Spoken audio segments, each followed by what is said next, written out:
Hey guys, so welcome back to Facebook Live. We are so excited that you decided to join us today. Remember, this is our summer learning series. So we just started back Facebook Lives yesterday, and we are on the summer learning series. So we are having authors on. I'll introduce our fantastic author who's sitting here. You probably already know him, but anyways, I'll give him a little intro in just a moment. But before we get started, I just want to remind us that please do tell us who you are, where you're from, what you do over in the comments. And remember that every single comment is like throwing a ticket into a drawing for a free book. So we will be talking about a book today, Instant Relevance. And the author's here to join us to talk about it, to answer questions, to kind of give you some ideas of how you might use the book or ideas from the book in your classroom, right now, in your conversations with your families, whatever.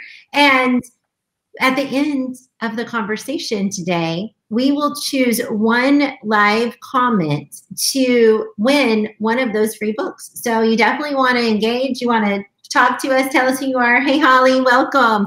And just introduce yourself, say where you're from, what you do, and we will get started. So DBC Inc., Facebook Live Summer Learning Series, Episode 2. We're super excited to have Denis Sheeran. He said like Ed Sheeran, but only better. I agree. On the show with us. We're so excited to have you here. Denis, I'm going to let you do the honors. I know that you are my DBC brother. You're a fantastic author. You're an amazing educator. All things awesome. But I'll let you do the honors of sharing like more details of who you are, what you do, and what you stand for. Well, thanks, first of all, for having me on here. This is amazing. I love the idea of being able to share conversations with people in all different platforms now that I'm still kind of stuck in my home. So for those of you who don't know me at all, my name is Denis Sheeran. I started out as a high school math teacher for 13 years in Illinois. I taught in Lake Forest, Illinois, in case any of you are familiar with the area. And then I moved to New Jersey, where I grew up about 8 years ago, and I took on a school district administrator position. And it was at that point in my life as an administrator supervising math classrooms that I realized a lot of the things that I had done were not the best things for kids. It was like not engaging. I'm watching kids sit in a classroom while they're just staring up, they're waiting for their teacher to finish so that they could leave. And it really started to make me think about what it meant to be truly engaging and really truly relevant for kids, and to tap into what it is that kids cared about most to create a powerful learning experience for them. So through that experience, over time, I kind of developed the idea behind the book, Instant Relevance. The subtitle of that is Using Today's Experiences to Teach Tomorrow's Lessons. And I think one of the things we're afraid of ever is really veering away from curriculum or veering away from lesson plans. But we have to take those opportunities to really engage in what's valuable and powerful at the moment. So this published 4 years ago, and I'm super excited to still have this conversation. I've been able to talk with teachers around the country, and I'm currently now working with schools all over the state of New Jersey on implementing instructional math coaching and curriculum design for Rutgers University. So that's a little bit more about me. I do have 4 kids. I have a high school going now. We have another week left of school, but starting next year, I will have a high school junior, a high school freshman, a 4th grader, and a 2nd grader. And my wife is an elementary music teacher, so ours is a house full of school and people all the time. So that's a little bit more about me and you know, how I got to this point in time. Well, you are a fantastic guy. You've been all over the place. And I love your message, Denis. I think it's so relevant. All puns intended for right now. You know, there's so many things happening. We are making history, and 2020 is just a year. It's like, more like 4 years, as far as I can tell. It's really a year. And so Instant Relevance, tell us a little bit about the book and like you said, just why you decided to write it. I think you have a similar story when you said that, you know, you realize, I think any educator in here, so we have several have joined us. Thank you for joining us, Stephen, Alicia, Lisa, Holly. We're excited that you're here, but I think any of us could say, you know, at one point we were just like, what am I even doing? Like, my kids are not interested in what I'm talking about. I'm just flipping the pages of the curriculum, doing the best I can. You know, I remember my first year of teaching, and I kind of thought I would go rogue. Like, I wanted to like actually go rogue and try like all this crazy stuff that I was thinking would be fun. And then I was missing out on curriculum. So it was kind of a little opposite. but still a similar thing. Like, yeah, they were engaged, but we weren't learning the stuff we needed to learn either. Right. So how do you balance the two? And I think that's what you have done so beautifully in your book, is just talking about these moments where it's just a wonderful teaching moment. Like, you're not negating the standard, you're using relevant topics to teach the standards. So yeah, just tell us a little bit about your book and teach us something. I think that's a good question that has come up to me a lot, is how often do you do stuff like this? You know, how often do you change your plan? And it's not about that. It's not about this linear approach to everything, about like, well, I have to do this, then this, then this, then this, and this, and then I'm going to cycle back and do this and this and this and this and this again. And my kids will have learned because I did all the things that were in a row. It's much more about the idea that you have an opportunity, and you can either decide to use that opportunity or not. That's up to you. And it's not bad if you choose not to.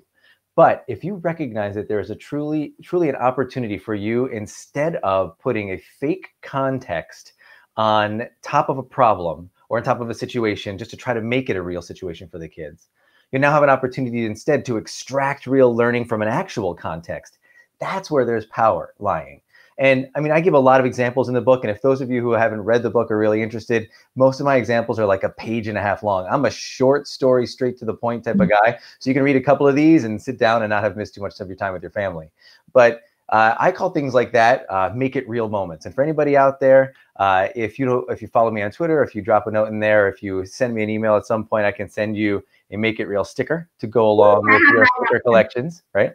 But here's the thing. I'm going to use one of the examples from the book. I had a teacher who took a day off of school because her daughter was having her birthday. And that teacher took a whole day off to make a birthday cake for her daughter. I'm like, day? According to the box, it says it's going to take 45 minutes and then I got to let it cool. She's like, oh, no. She makes this big fancy 3-tier wedding cake looking birthday cake for her one and only daughter. And it's beautiful. She spends the whole day on it. She's putting fondant and styles, and it was all American Girl and whatnot. And I asked her, as she was teaching geometry at the time, like, that's really cool. Are you going to show that to your kids at all, like your students? And she's like, no, why? I'm like, well, because that is an opportunity for you to connect who you are and what you do to a real relevant opportunity to bring something into your geometry classroom, throw a picture of the cake in front of the kids, and instead of saying, here are the measurements of the cake, let's find its volume, which, by the way, is boring, and I know that because I've asked that question, just throw it up there and ask the kids, what do you think? You elementary school teachers out there in the list are really familiar with what do you notice and what do you wonder? You know, and you follow that with, I wonder how much frosting is in there. That's too much frosting. I hate frosting. Oh, really good question. That's a surface area question for a high school geometry class. Or I wonder how many people were coming to the birthday party. Well, that's a volume question. How many servings there are in the cake? How big is a serving? How much should be there? I don't have to ask those questions, and don't you bring up snowflakes with me. But I don't have to ask those questions for kids to be able to ask those questions themselves. And that's a quick, lighthearted opportunity to get kids into your world. And instead of teaching them a volume and surface area of cylinders lesson, maybe in context, take it out of order and teach it through that example. And that's the power of something that is powerful in your life, being relevant to your students because they're connected to you with relationships. But there's so many more opportunities to connect to what is actually relevant to a student, and then have them lead the learning too. So true. And such a great example. I love it. And how many examples do we have like that every single day, right? When you're looking for real moments, like, it's not really that hard. If you have a pulse, like you're moving around, you're exploring stuff. And I think a lot of us are actually figuring that out, honestly, right now with all of this virtual learning we have going on. You know, I've seen a lot of really cool stuff, like making learning happen. They're like, oh, this is learning. Kids don't even know. They're just like having fun. They're enjoying it, but it is learning.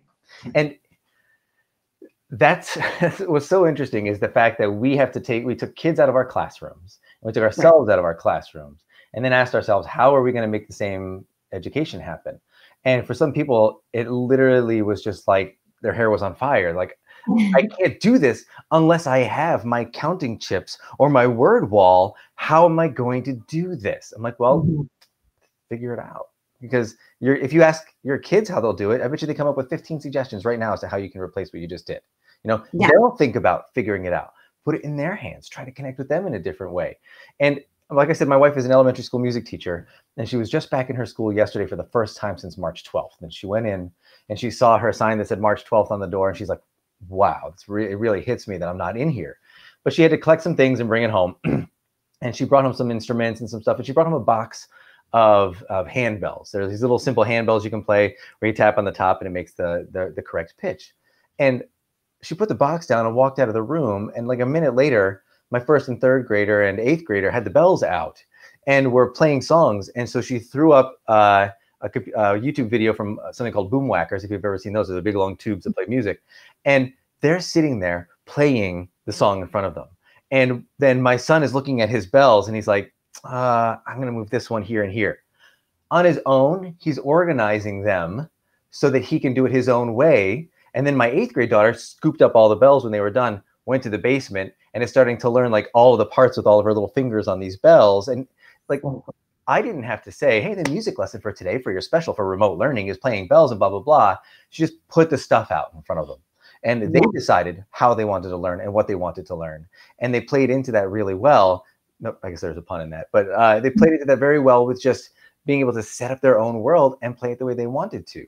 We've got to be able to figure out, and in this situation with remote learning, we're in it, what kids care about most and what they're interested in most in order to be able to connect it to what we care about and what we want to teach.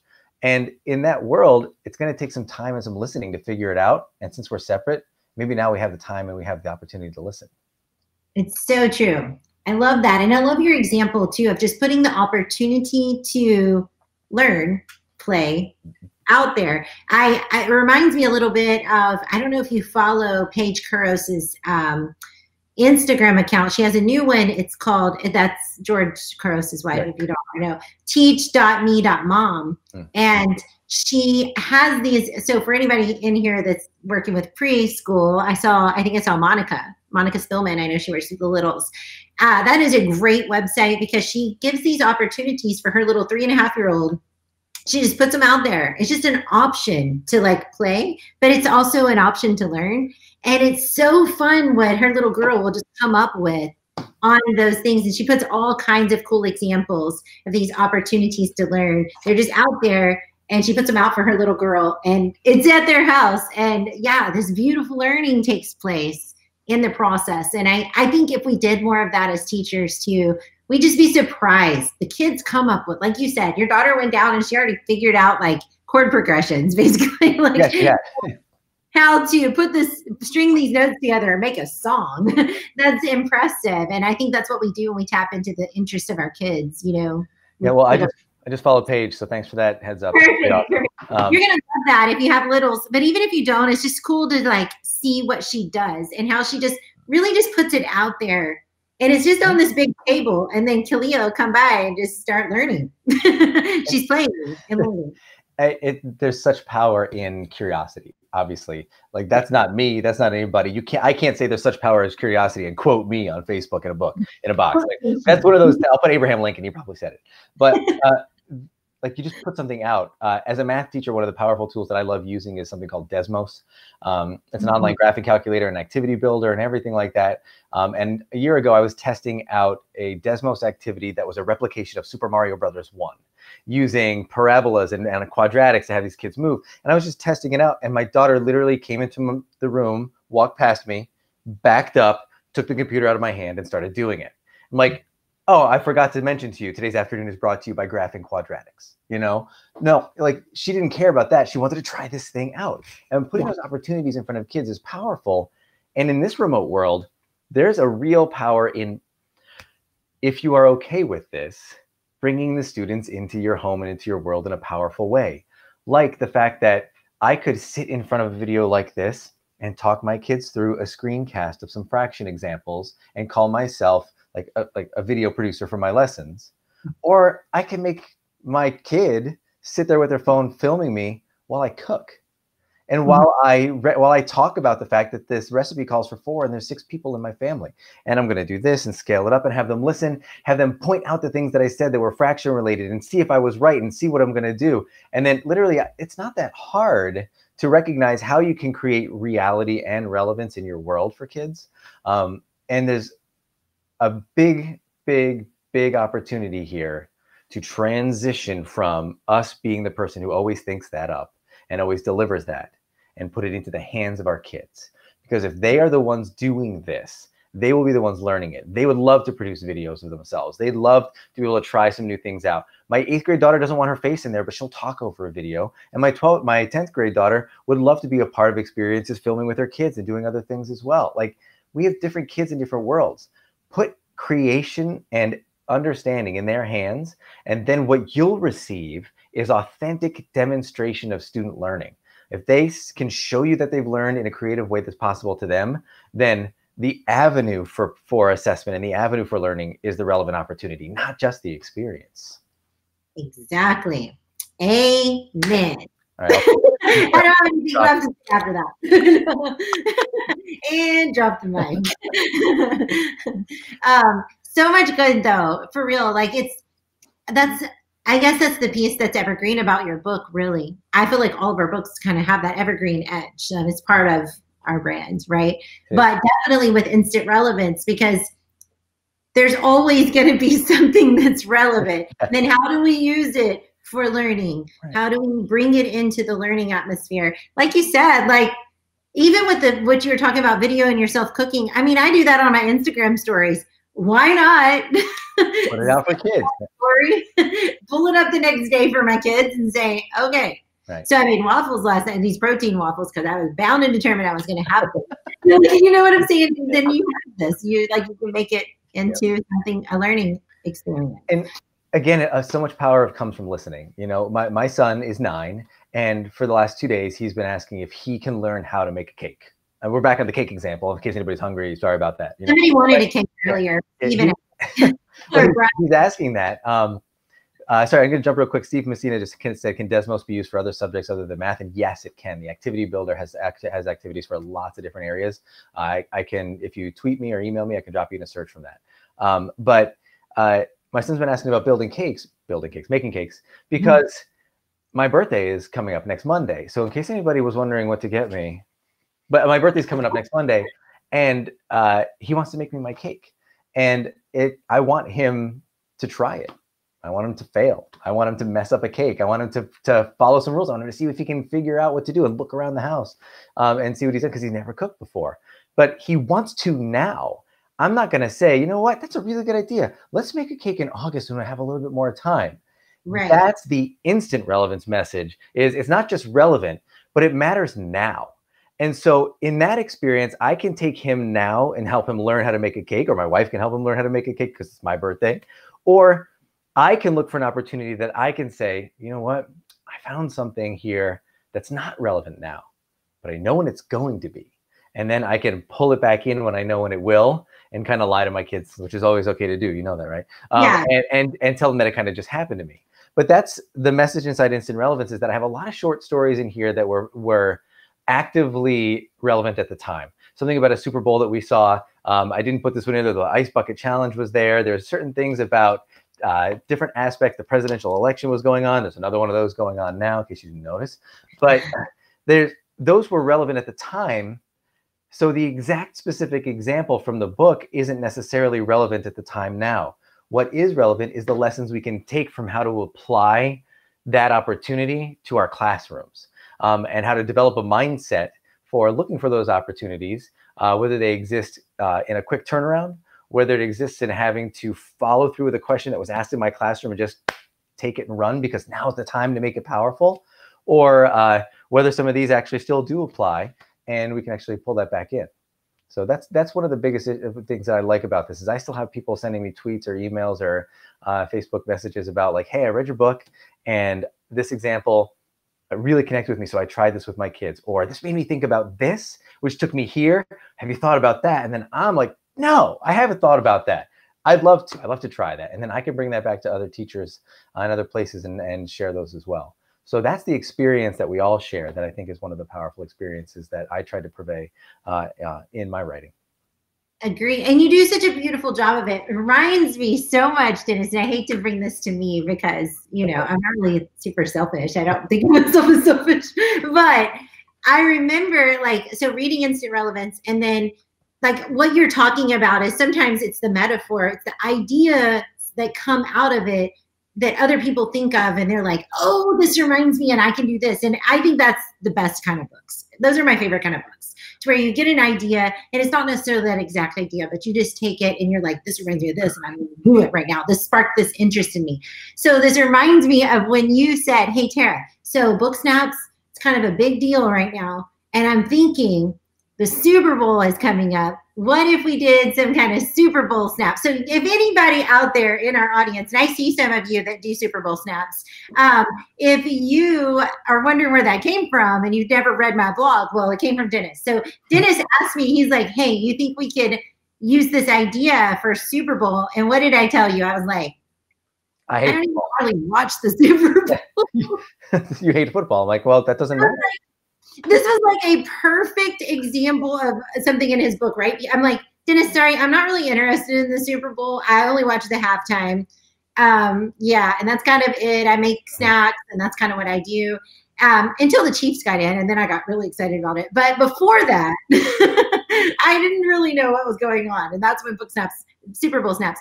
And you said that's the whole thing. Let's just use this idea, book snaps, and snap some of these pieces in the Super Bowl, and let's see if we can use them for a learning experience for our kids tomorrow. Then you hooked me in. I'm like, oh, well, my kids are going to be coming in tomorrow. I kind of need to have something ready for them. Maybe they'll be talking about the Super Bowl. I can find some things that I can figure out that would make a learning experience. And we did it. And then what happened, the coolest thing that happened, is I started loving the Super Bowl and actually stuff about it.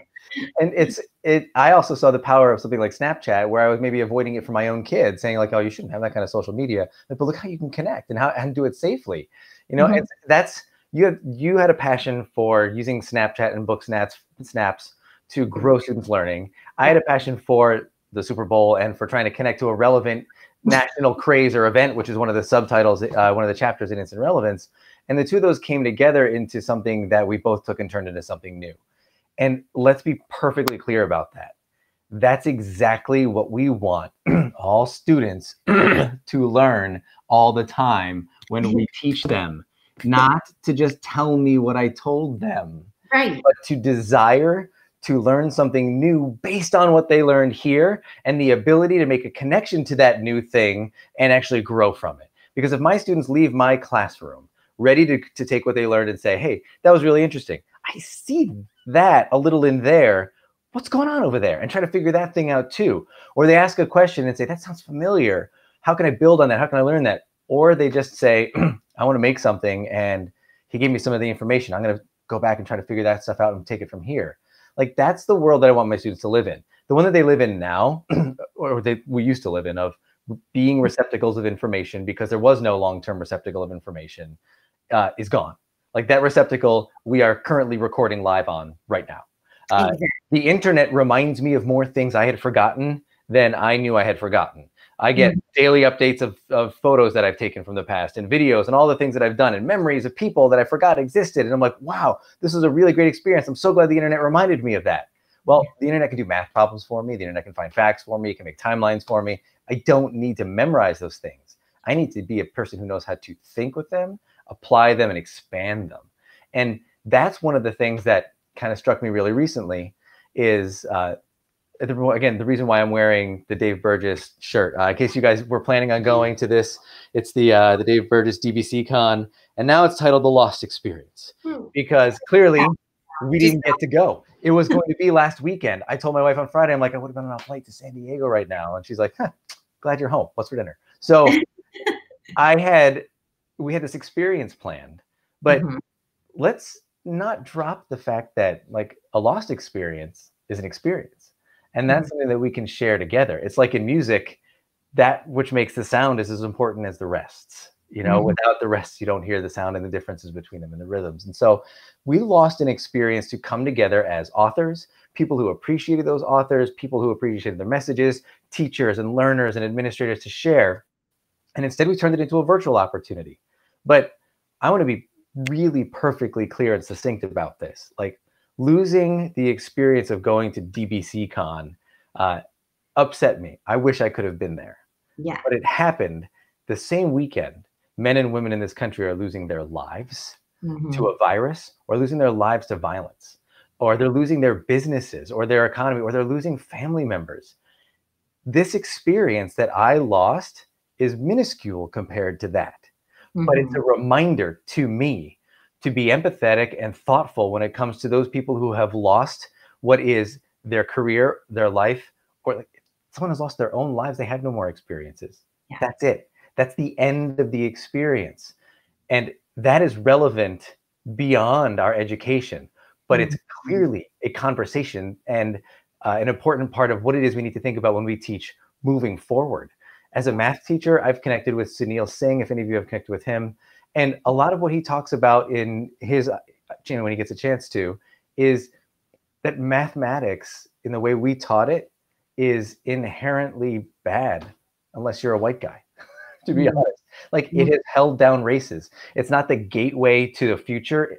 It's the gatekeeper holding people out.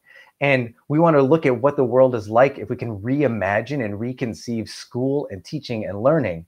And this lost experience might have been an opportunity for us to begin some of that re-envisioning. Maybe we would have had conversations there about that. But I'd gladly give this up if we can totally turn it around and face forward and think about other people's experiences instead of our own. So that's a conversation I've had with my teenagers in my house. Like, that's a relevant learning opportunity. And it matters now. It's instantly relevant now. As an adult and as a father, I can't turn from now and say, there'll be a chance to teach my kids this later. It won't be as poignant and the message won't come through as clearly. So true. Wow. Another drop the mic moment. And a moment of silence, please. I carry a lot of mics with me. It's what I do. You have a lot of mics. You just keep picking it up again. Thank you so much. That's powerful. And I think it's just really, really important that we do adjust our sails, right? I mean, we talk about that in the Pirates realm. We talk about adjusting our sails, you know, and I think that's really what had to happen. It was the right thing to do. And like you said, I mean, it's so small compared to what a lot of people are losing right now. So we need to be mindful of that, keep our perspectives keen, and be able to see things from other people's perspective too. That's just been a really huge eye-opener for me during the pandemic, during our global crisis and situation politically that we're dealing with right now, is just being able to try and learn the perspectives of others. And it's just been powerful for me. I've been reading like crazy, watching all kinds of videos, and really just trying to get a good grip on that. And yeah, thank you for keeping it real with us. That's what I'm trying to do. But at this point, like, in a time of human separation, what is more relevant than human connection? And what is more relevant than what we're talking about now? And that real empathy. There's nothing. And across grade levels, as we plan for the fall, a lot of us will be planning for curriculum revisions. You know, like, oh, I would have taught this, but the kids didn't learn a lot of this stuff, so I'm going to have to make some shifts. A lot of schools are bringing me in their summer to sit with their math teachers and talk about how they're going to reorganize their math curriculum. And I think what needs to be clearly a part of that conversation is, how are you going to reorganize that math curriculum through a new lens? Why are you reorganizing it? Just to put it in a new order? Or are you reorganizing it with the thought of what is valuable to learn, why we're learning what we're learning, a real curriculum theory point of view of why we're learning it, who it is intended for, and how it should be intended for everyone in a way that is both as effective for all students to learn. So there's a lot of questions to consider. As like here in New Jersey, I have a week's worth of school left. Like I said, some of you have been out for a week or two. Some of you have been out for a month if you're in the South. And I think we need to really consider those things. But at the same time, let's not drop the fact that I was just talking about cake for 15 minutes. Yeah. Like, there is simplicity and joy in the everyday activities of what we do that truly does connect with kids and truly makes them happy and helps them continue to want to learn. Not everything we do has to be focused on an extreme social justice or on change, but everything we do should be thought through, like, will my kids experience this and enjoy it? And as a teacher administrator, as a school administrator, one of the things I did that I tried to change the most was I took, the teachers had to submit lesson plans online through through their Google Drive. I changed the title of their lesson plan folder to Student Experiences, because I wanted them to think about what they were planning from the viewpoint of the people who were coming, not to think about what they were planning from what they were going to deliver. What is the student experience for today? And if they realized that what they had on that document was that those kids were going to sit there for 45 minutes, I asked them to change it. So good. Student experiences. I think we could all benefit from that. You know, like even our own thoughts, you know, instead of like anything we're thinking about doing, you know, it's a new experience. And when you frame it like that, it means something more. Mm-hmm. And if we are creating these learning experiences, like you said, you talked about cake, and we talked about empathy, and we talked about social justice. We've talked about a lot of things, but the truth is that's human, right? Mm-hmm. That's what being real is all about. It's connecting to humans. Exactly. We share that message, Dennis. We do. Yeah. I think that's why we connect so well with Super Bowl snaps and all kinds of things. Yeah, yeah, it's all about bettering ourselves for the people that we serve and better serving the people, those within our realm of influence. That's what it's all about. And if we're going to do that, we have to keep it real. Mm-hmm. We have to be able to relate to them. Mm-hmm. And so, yeah, you're awesome, dude. Thank you so much for joining us today. I'm so excited. I'm glad I could be here. And like I said, again, if you weren't here in the beginning, if you want a Make It Real sticker, then go ahead and tweet me at MathDennisNJ for that. Or if you're a friend with me on Facebook, or you can connect me at dennis@DennisSheeran.com or visit DennisSheeran.com and get in touch with me somehow. I'll send you with your address. I'll send you a sticker. It's kind of fun. If you have read Instant Relevance, I would love to hear how you've implemented some of this stuff. Share your stories with me. Drop a review on Amazon for the book. That'd be fantastic too. And if you haven't, I hope that you would. And I hope that you would really be able to share your experiences with me and help me share my experiences with you. So thanks again for having me, Tara. I appreciate it. Yes, you're awesome. By the way, he's the shortest winded DBC author we have.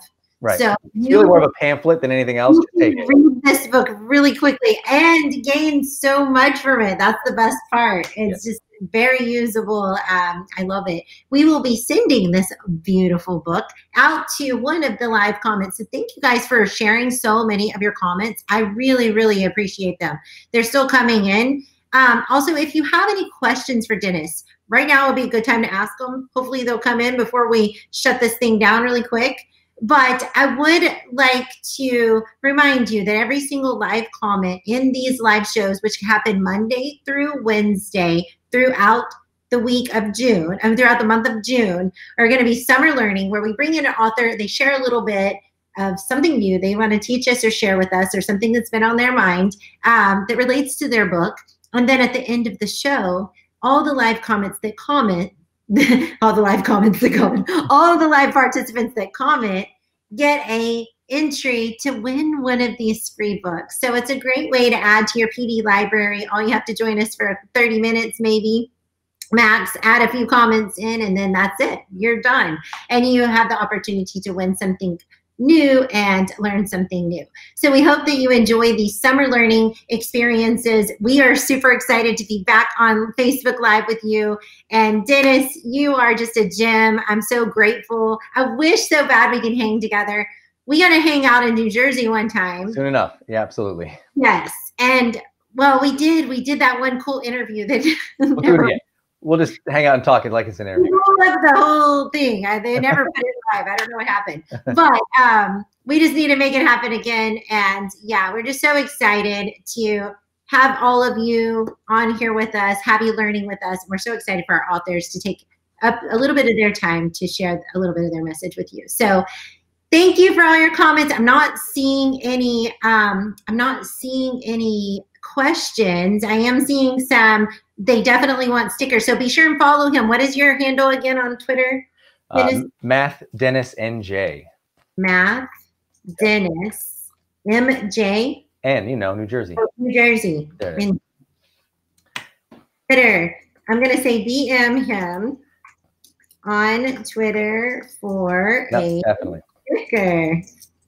There we go. We'll get you guys hooked up with some stickers. Thank y'all so much for joining. We just love having you, and we'll see you again tomorrow, same place, same time. And Dennis, thank you so much again for being on the show. Anytime. We appreciate you so much. Take care, everybody. Yeah. Bye, everyone.